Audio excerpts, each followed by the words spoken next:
Hey guys, welcome back to my channel. If this is your first video, hi, I'm Alaina, and this is The Organized Money, where we talk about planning life and managing money. In today's video, we are going to be setting up my planner for the week. I'm going to be sharing some time blocking tips, and we are going to be using this fall sticker book. This is an old sticker book by Happy Planner that I have just been trying to just get through all of the stickers that I have on hand before I purchase any more. So this is what we're going to be using. But I wanted to share with you some time blocking tips because my absolute favorite planner to use is my hourly planner. This is my weekly hourly planner. I use this one no matter what within my system because this is the one that really helps me to stay on top of all of my tasks, where I need to be and what time I need to do certain things. And so I wanted to share some of the strategies that I use within this planner in order to help me to get through my weeks, to help them to be more productive, help me to stay more focused, and to help me to get more things done. So we're going to turn to a brand new week, and I'm going to write in my dates, add in some stickers, and we're going to talk about some of my time blocking tips. So the first thing that I'm going to do is just add some stickers around the perimeter. This is just for decoration. It is not necessarily a tip, but it is something that I love to do. I feel like it just adds a little bit of freshness and newness to every single spread. And then I am going to pull my to-do list from my other planners. So I have a vertical planner in here that I will keep a running to-do list within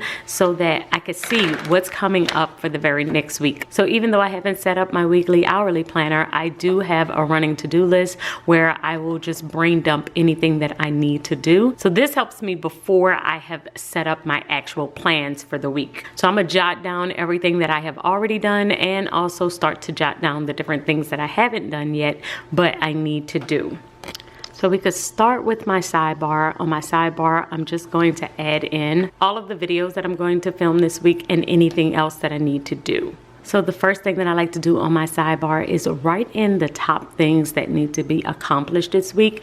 I usually will start off with the YouTube videos that I need to film and any other big tasks, any big events that need to happen for the week. So this week we have 3 different videos that I want to film, so I'm going to add all of them in. And I also have some additional space underneath that just in case I need to add anything else as the week is going on. The next tip that I have is that you want to add your top priorities. So I like to add my top 3 priorities for every single day in this top box before my plans begin so that I can see the highlight reel of what I would like to accomplish for that day. So you want to add in your top tasks that you want to do every single day and also add in your routine. Now, I don't add in the entire description of my routine. I will just add in the fact that I am completing it and the hour that I plan on doing this. So I like to start my AM routine around 6 a.m. and it is usually from 6 a.m. until 8 a.m. and I will always have breakfast right in between that time. Having a consistent flow and routine every single day really does help you with sticking with your time blocking system. It will help you to stay on task. So as much as you possibly can, try and add in a morning routine so that it helps you to flow and remember and stick with the habits that you're trying to create throughout the rest of your day. So after I have added in my top task and we have added in my routines, the next thing that you want to do is to add in your time blocks. Now my time blocks are 2 to 3 hours in length and they usually revolve around a particular topic. So my topics could be church, it could be work, it could be family, it could be personal. So if I need to do my budget, for instance, that falls under personal and I will just time block and put that I need to do my budget and I might block off 2 hours for that. So the first thing that you need to do is add in all of your time blocks. So they're 2 to 3 hours in increments and I will space them out throughout my entire week.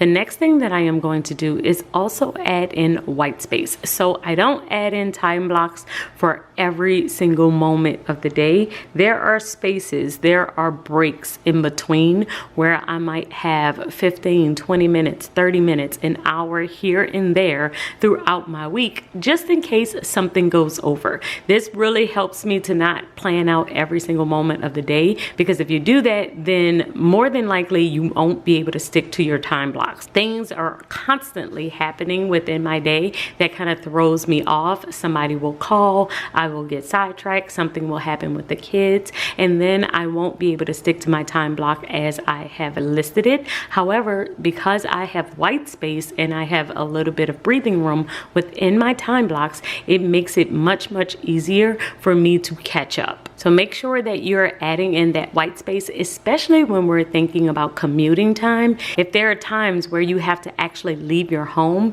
then it's great to have white space because you need to think about that commute time and also traffic. Sometimes things happen, traffic will happen, and it will throw off your day. Some other things that I will try and do throughout the week is I try and batch a lot of my similar tasks together. So if I need to run to the post office, run to Walgreens, do different things, I'll try and pair all of these errands together and do them on a specific day instead of going throughout the entire week. This kind of focuses me into getting all of my errands done at one time and helps me to save a lot of time on other days. And one of my biggest tips when doing this process is to make sure that you are planning for your energy and not just your time.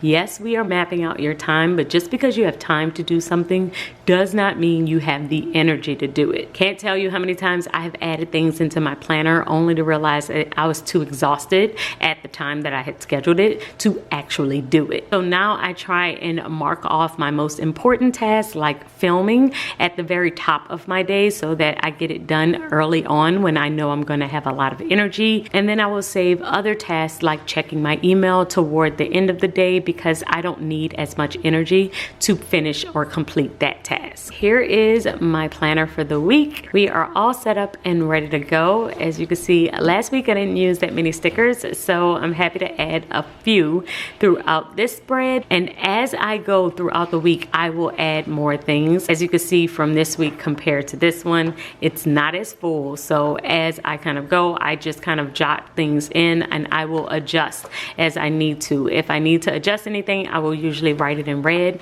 so that I can see my adjustments quite easily. But this is my planner and we are all ready to go for the week. So I hope that this video has helped you. I hope that this helped you with your time blocking process. If you are a person that loves to time block, please let me know about it in the comments below. What are your time blocking tips? I would love to hear from you, and I will see you all in my next video. Until then, keep organizing your life so that you can achieve your dreams. Bye guys.